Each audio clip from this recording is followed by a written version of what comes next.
Nossa, é muito legal, né? Quando a gente vai gravar vídeo, e é o vizinho do prédio do lado decide furar uma parede. Vai fazer o quê? Eu tenho que gravar o vídeo pra vocês. Tá bom, então vamos lá. Olha só. Agora, a gente vai pra aula de história. Na aula anterior, a gente aprendeu como foi divididas as terras brasileiras entre os nobres lá de Portugal, né? As capitanias hereditárias, que o rei de Portugal separou ali faixas de terra e doou a nobres da realeza ali, tá? E a gente começou não, a gente falou até bastante de como essas terras foram administradas. Mas agora a gente vai entrar mais a fundo nessa questão, tá bom? Então olha só, pega aí o livro de vocês de história, tá bom? Vão lá para a página 144, tá? Se ainda estiver na página, dá uma pausa no vídeo, vai lá para a página, achou a página, dá play no vídeo novamente, tá? Então olha só, vamos lá, ó. Administração das capitanias hereditárias, página 144, né? O que esses nobres faziam quando eles pegavam essas terras, né? Então, olha só, acompanha comigo a leitura aí. Eu não estou mais filmando a página do livro justamente para vocês lerem, tá? Porque eu pensei o seguinte, nossa, esses alunos devem estar me passando a perna. Porque eu fico lendo a página do livro lá e eles não acompanham, porque eu estou mostrando direto no vídeo. Então, eu vou ler e vocês acompanham aí para mim, tá? Então, vamos começar, ó. Lá no primeiro parágrafo, vamos ler parágrafo por parágrafo e aí a gente vai explicando cada parágrafo, tá? Também vai ser um vídeo rápido e fácil. Tá começando o conteúdo, então a gente vai mais devagar um pouquinho, tá? Vamos lá, ó. Os donatários deviam administrar as capitanias, incentivar o povoamento e arrecadação de impostos sobre todas as riquezas nelas produzidas. Muitos deles distribuíam lotes de terras aos colonos, que se dispuseram a cultivá-las. Então, olha só, eram faixas de terra muito grandes. Existia aqueles que geralmente pensavam o seguinte, não, eu vou usar toda essa terra aqui para mim e vou tirar o lucro dela. Existia quem fez isso, mas essas foram capitanias hereditárias que não se desenvolveram, não foram nada bem, aliás, né? Foram uma das primeiras que caíram. Então, o que era a ideia mais próspera que acontecia? Aquele nobre que ganhou aquela faixa de terra, o que ele fazia? Ele loteava, fazia vários lotes, fazia uma cidade, né? E distribuía aquilo ali entre os colonos, né? Então, como o rei distribuiu a terra entre eles, então os nobres começaram a distribuir aquela faixa de terra também entre outros colonos, né? E o que esses colonos tinham que fazer? Eles tinham que produzir naquela terra, certo? Eles simplesmente não podiam ficar lá de pernas cruzadas, certo? Eles tinham que produzir, tinham que trabalhar naquela terra e dividir o lucro com esse colono. Como que esse lucro era dividido? O colono tinha os seus impostos, né, para cobrar, certo? Então, olha só, o nobre cobrava imposto lá dos colonos, né? O professor acabou inventando as palavras aqui, mas o nobre cobrava impostos dos colonos.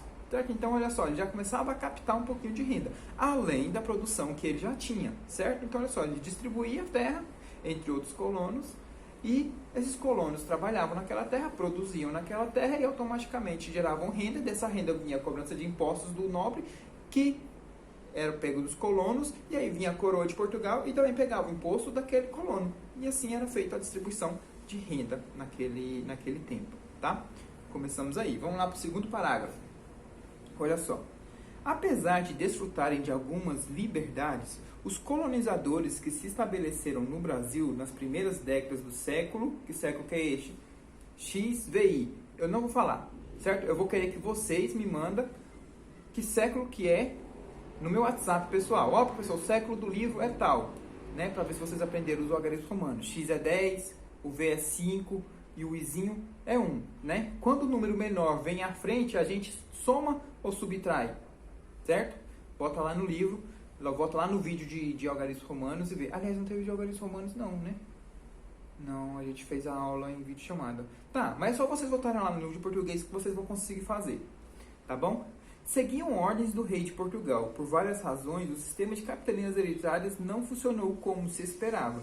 Inicialmente, o rei português não deu apoio necessário à realização das capitanias. As guerras contra os indígenas consumiram as economias dos donatários. A rivalidade entre capitanias impediu o crescimento coletivo. Por esses motivos, muitos abandonaram suas terras, retornando a Portugal. Ainda alguns donatários nunca tomaram posse de suas terras no Brasil, preferindo ficar em Portugal. Então, olha só, a primeira coisa que a gente viu. Mais pra frente a gente vai ver que as capitanias hereditárias não deram muito certo, né? Por quê? Justamente por várias dessas ocasiões aqui, certo? Ela tinha que haver essa administração, onde distribuíam e criaram colonos, esses colonos pagavam impostos e ia para frente. Só que o que acontecia? Aqui a gente já tinha o nosso povo, os índios, né? E no começo eles meio que negociavam, daquele jeito malandro dos portugueses, mas meio que negociavam a extração do pau-brasil e tudo. Aí de repente os portugueses começaram a chegar, quando se distribuiu a capitanias hereditárias, e entrar na terra. Só que lá na terra tinha índio. E o que os portugueses faziam? Tiravam o índio de lá à força. Então começou a ter rixas entre índios e portugueses, né? Então começou ali pequenas guerras que os nossos índios não suportaram, né? Porque os portugueses já tinham a tecnologia para aquela época mais avançada. Os nossos índios lutavam com lanças, paus, pedras, né? Arco e flecha. Então eles não conseguiam combater. Então acabavam perdendo sim as suas terras para os portugueses. Só que olha só, você é um nobre. Outra coisa que aconteceu também, além das guerras com os índios, que acabou complicando bastante. Você é um nobre. Você tem sua casa, você tem sua terra lá em Portugal, tá vivendo bem. Aí de repente o rei fala assim, ó, você tem uma terra lá no Brasil. Se você quiser ir para lá, pode ir. Você não tem nada no Brasil. Você vai chegar lá, você vai ter que construir, você vai ter que começar a plantar. Então é muito difícil, certo? E muitos portugueses simplesmente não iam, né? Ele pensava, nossa, olha só, como que eu tô aqui? Eu tô bem, eu tenho minha casa, eu tenho minha terra, eu tenho minha família, eu pago meu imposto, o que eu ganho aqui? Eu consigo pagar meus impostos e viver bem? Para que eu vou pro Brasil? Não vou. Então, muitas capitanias hereditárias nem foram sequer colocado o povo ali dentro dela, né? Foram só algumas, né? E olha só, muitas vezes, o ser humano, ele vive em conflito, né? E mesmo capitanias hereditárias contra capitanias hereditárias, por exemplo, eu tenho uma capitania hereditária e o José tem outra, certo? Nós éramos nobres daquela época. E aí, a nossa capitania hereditária é uma do lado da outra, para a gente focar, para ser mais próximo. Só que aí a gente não se gosta. Então, as nossas capitanias hereditárias começavam a ter rixas entre uma ou outra. Ah, o rei de Portugal fez isso, o rei de Portugal fez aquilo para você, não fez isso para mim. A gente começava a brigar. E muitas vezes, um ou outro desistia da sua capitania hereditária, saía e deixava ela lá, porque não estava sendo fácil, né? Além de ter briga, você estava próximo de pessoas que você não queria, tem a rixa e tudo isso, né? Então, olha só, esses foram os principais motivos. Além do mais que, no início, o rei de Portugal simplesmente fez assim, ó, essa terra aqui é sua, cuida dela aí, se vira. Não fez mais nada para ajudar, né? Ele, tipo assim, queria povoar a terra brasileira para não perdê-la, mas também não deu muito apoio para quem veio para cá. Então, muitos que vieram desistiram e foram embora. Muitos, tipo assim, tomaram a terra dos índios, mas com vários conflitos, os índios voltando, querendo sua terra de volta, também saíram, foram embora, né? Não queriam esse desgaste. Outros, né? As próprias capitanias hereditárias ficavam com rixas entre si, então uma acabava indo embora, a outra ficava sozinha também embora, ou então as duas embora de uma vez, porque era muita dor de cabeça, certo? E também teve essa questão que a coroa de Portugal não deu muita moral. Ele simplesmente deu a terra e falou, se vira, você não é quadrado, tá bom? Então é isso que acontecia muitas vezes, tá? Depois, com o passar dos anos, Portugal viu que ele estava perdendo muitas pessoas aqui na terra brasileira, que ia acabar ficando sem ninguém. Então ele começou a dar um apoio. Não foi aquele apoio também esplendoroso. Não, foi uma coisa bem tímida, depois foi engrenando até que começou a andar.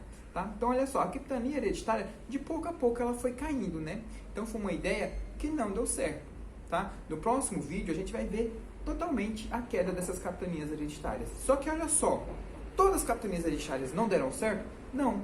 Teve algumas que teve até prosperidade. Vamos ver se nesse texto aqui fala pra gente. Vamos lá, ó, no penúltimo parágrafo. Tá lá, ó. Entre as capitanias, tá? Vamos lá, ó. Entre as capitanias, apenas duas prosperaram. Olha só, eles já falam de duas capitanias que prosperaram. São Vicente, do Sudeste, e Pernambuco, no Nordeste, onde se desenvolveu a produção do açúcar. A gente não falou no vídeo passado que o engenho era muito forte. Então, essas duas terras tinham terra fértil para produzir a cana, né? Construíram ali os seus engenhos e estavam tendo uma produção alta, produzindo muito açúcar. E o açúcar era uma moeda de troca forte, né? Então, olha só, acabaram prosperando, né? A capitania hereditária de Pernambuco, que hoje a gente tem o estado de Pernambuco, olha só que legal. E também tem lá São Vicente do Sudeste, né? Como eles conseguiram estabelecer esses engenhos e produzir bastante açúcar, eles conseguiram prosperar. Ao contrário das outras, que não tiveram essa produção de açúcar, pelo contrário, muitos saíram ali por briga, muitos saíram por guerra estudantil e muitos saíram por falta de apoio da coroa de Portugal, né? Essas duas foram terras que prosperaram. Vamos lá para a gente encerrar o vídeo, o último parágrafo, só duas linhazinhas, ó. Observe abaixo o mapa da capitania de Pernambuco. Por que há um engenho de açúcar representado nele? Né? Olha só, teve o pintor, qual é o nome do pintor? Magra George Colliat, esse é o nosso pintor, né? Olha só como que ele retratou, naquela época, a capitania hereditária de Pernambuco, né? Por que ele destacou o engenho, a produção de açúcar? Não foi o engenho e a produção de açúcar que fez a capitania de Pernambuco prosperar? Então foi isso que ele quis retratar na imagem, tá bom? Ele quis retratar que graças ao açúcar, São Vicente e Pernambuco foram capitanias hereditárias que conseguiram se destacar das demais, certo?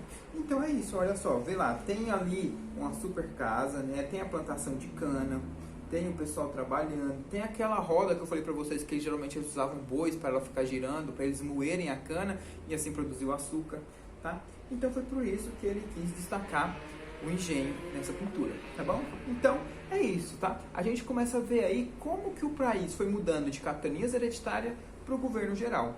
Depois que vocês responderem a atividade dessa página, a gente já vai passar para ver como que foi a queda das capitanias hereditárias e como se instalou o governo geral. Porque olha só, não tinha só uma capitania hereditária, tinham várias capitanias hereditárias que a coroa de Portugal estabeleceu, né? E quantas prosperaram? 2. Isso é muito pouco, certo? Então Portugal tinha que dar os seus pulos para saber o que ele ia fazer para a terra brasileira prosperar, certo? Para virar realmente uma colônia forte, tá bom? Então olha só, em história, olha só, a gente viu o texto da página 144, a administração das capitanias hereditárias. Responde as páginas, 3 páginas, 210, 211 e 212, no livro de atividades, tá? Livro na parte de história, livro de atividades, páginas 210, 211 e 212. Tudo aquilo que a gente já estudou, tá bom? Bons estudos para vocês e até o próximo vídeo.